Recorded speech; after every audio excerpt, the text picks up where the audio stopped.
All right, dudes, you can stop hounding me about the modifications I've done on that there MT-09, because in this video, we're gonna go over every single modification I've done from performance, cosmetic, all the way through to functionality. Then we'll take it for a rip and I'll tell you what I feel from the functionality and performance point of view. But first, make sure you like and subscribe because I really wanna grow this channel this year, and without you guys, this channel will be nothing. So there you have it, that is a full close-up of the bike, just easier for you guys to see. A lot of you guys think I've done a lot more modifications to this than I actually have. However, let me know if you like the new camera setup, because I've got a new gimbal and I'm using a better camera for higher quality, and hopefully it looks extra crispy. But let's start from the back to the front in no particular order. The first modification I did do on this bike was order the tail tidy, because most bikes that come standard for some reason have this ugly thing hanging off the back, and the MT-09 is no exception. But this right here is a Mustard Bikes tail tidy from Australia. But basically, the lights get reused from the original tail tidy, and it looks pretty damn good if you ask me. It really does tidy up the back of this bike. And that is one of the biggest things I get asked, is where they get this tail tidy. If I remember, I'll put links to all of these mods in the descriptions. So moving on from the Mustard Bikes tail tidy, we have the RNG bobbins here. These are simply just to lift the bike up so I can do maintenance at home when I jack the bike up. If you don't have a pair of bobbins, you'd be silly not to. This is the big standout thing that I get commented on all the time. This is the MIV XM5, I believe. As I said, I'll put links in the description. This is a full straight pipe. It has no homologation. It has no catalytic converter. Straight from the headers all the way down. This thing is super loud. At the moment, I am running the baffle in the back. If I take it out, it is way too loud, and I wear earplugs, and I just know I'm annoying everyone around me to a point where it's obnoxious. It really does hit another level of annoying when your decibels reach that of a fighter jet in someone's living room. There you go, that is the exhaust that you guys have been banging on to me about for ages. Carrying on up here, we've got the frame sliders from Evotech. There is quite a lot of questions about this, whether or not they've cracked my frames, because these frames can be prone to cracking if you over tighten these bolts. 5 years later, I'm doing pretty good, I haven't had any issues, but I will let you know, I didn't actually torque these to spec. I did these all by hand, so I got super lucky so far, and hopefully I haven't just jinxed myself. But they come in very handy if you do tip the bike over, and hopefully will save you from smashing all of this lovely engine work down here. And staying in theme with the Evotech, at the same time, this is probably the most important modification you can do on your 09. This is the Evotech radiator guard. As you can see, it's a cover completely over the front of the radiator. The last thing you want on a naked bike is a big stone flicking up, especially here in New Zealand. The asphalt will flick up, smash this thing to pieces, especially if you've got an MT-09. They just give that stealth look that I think the MT-09 deserves. Now, in theme with that stealth word, this is the 3M 2080 wrap. So many of you guys have asked me what this is.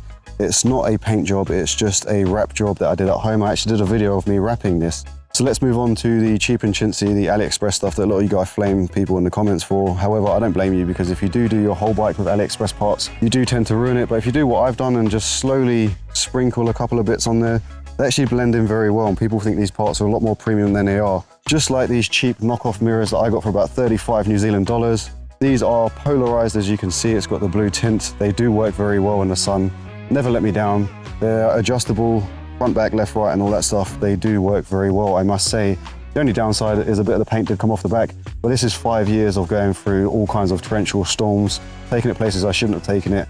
And if that's the worst that happens for 35 New Zealand dollars, I'm sure I could just paint over it or replace them for cheaper than a bit of paint would be. Then we've got the reservoir cover. People ask what this is all the time. So that's what it is. It's just a cover to hide the ugly white look with the MT logo. Also matches the MT logo I've stuck down here. Right, now onto the real controversial part. These here are the cheap knockoff brake and clutch levers. And to be honest, 5 years later, they've not let me down. They haven't just snapped off and not been there when I needed them. Do I recommend getting something like this? I can't say yes or no, because it would be hypocritical of me, but I would advise getting the proper expensive ones if you can afford to do so. It's just that peace of mind, because at the end of the day, without that right there, you're pretty much asking for instant death. But that's pretty much it, other than the AliExpress MT tank covers and this little foot cover thing down here, but they're not important enough to mention. Now, the biggest upgrade by a country mile is the fact I've had this thing dyno tuned.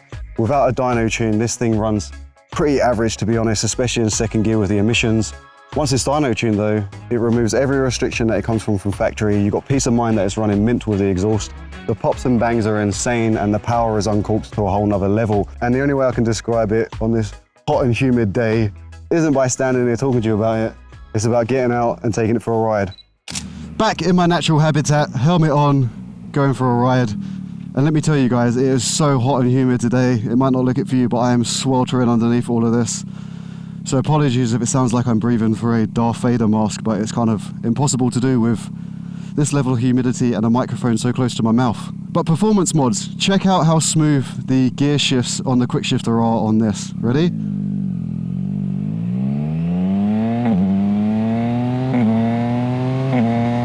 And downshift. And the crackles. Pop, pop, pop, pop, pop, pop.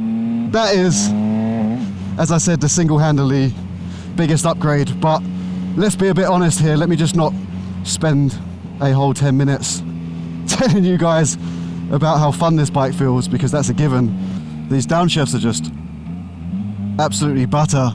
And we're just 2 roads away from getting into some twisties where I can explain it a bit more, so don't worry about that. But just imagine this, you're on city streets as I am now. Because the fueling is now not so on-off jerkiness, basically the stock fueling, when you let go of the throttle, it just cuts all of the fuel going into the injectors. So the bike just effectively nosedives because it has no residual fuel slowly firing, giving that gradual release of power. Whereas now, if I let go, it gradually slows down, even with the downshifts. Ready?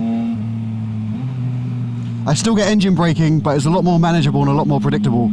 Whereas before, any of you guys that have only ridden a stock one or can gauge off riding both, you'll be able to know what I'm saying. If you were in third gear like me and let go, you would nosedive into oblivion and probably break your nose on the concrete below. And that gets very fatiguing over time. Like, that is a borderline safety issue. I know it's a bit much of a stretch, but when I do long rides, now that it's tuned, I'm so much less fatigued because I don't have to counter think for the engine braking every time I let off for a corner. And as I said, the de-restrictions means you can do silly things like this.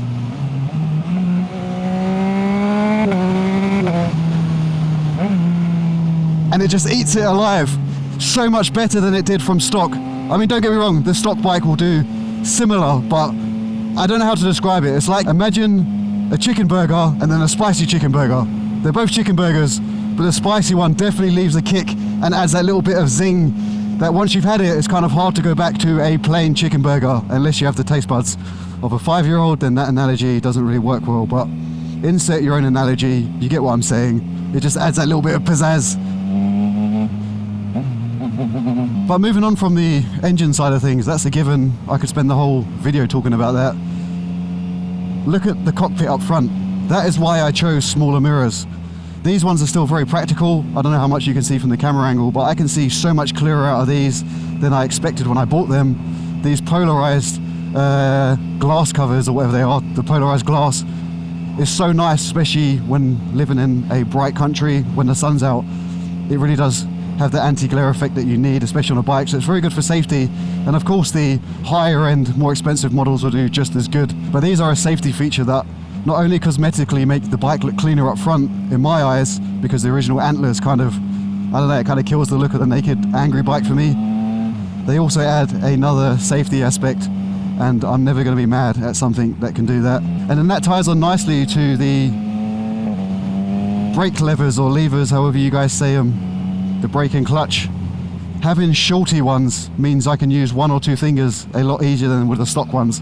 There's nothing wrong with the stock ones, don't get me wrong, and a lot of people do prefer them. For me, having the shorty levers means I can maintain my 2 fingers on the handlebars at all times, and when I pull the clutch in, the clutch lever doesn't crush my end fingers like the stock ones do. So you can imagine how much more comforting this is, especially on stop-start traffic, if you're having to constantly sit on the clutch. It's just a lot easier to be able to do this, and it's another safety feature if you ask me.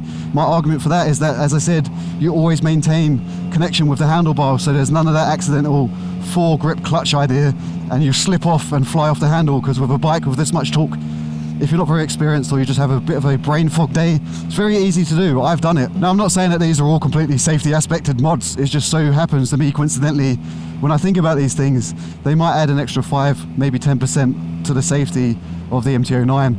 You can disagree in the comments, I don't know, but maybe you agree with me. Let me know. And on the comment side of things, please do comment, like and subscribe this video, because it helps grow the channel, and I need you guys to help me make this channel something bigger, because I really, really want to bring another angle to the motorcycling community. I mean, there's so many of us out there, but I'd like to be able to be on the testicles of the bigger manufacturers to hopefully bring you guys some test rides, first ride reviews, and things like that. That's my goal with this channel, and hopefully you guys are up for that. So please do like and subscribe, as I said. Help your boy out, spread some love, and I'll keep bringing you as many videos as I can over the course of my riding journey. So that's it. I think that really covers the premise of this video. If you've got any other modifications that you've done and you can recommend, let us know in the comments below. If you do like or don't like any of these mods, also let us know. Thank you guys for watching. I appreciate it every single time. I still have no closing line. I need to figure one out. But until then, I'll see you guys next time.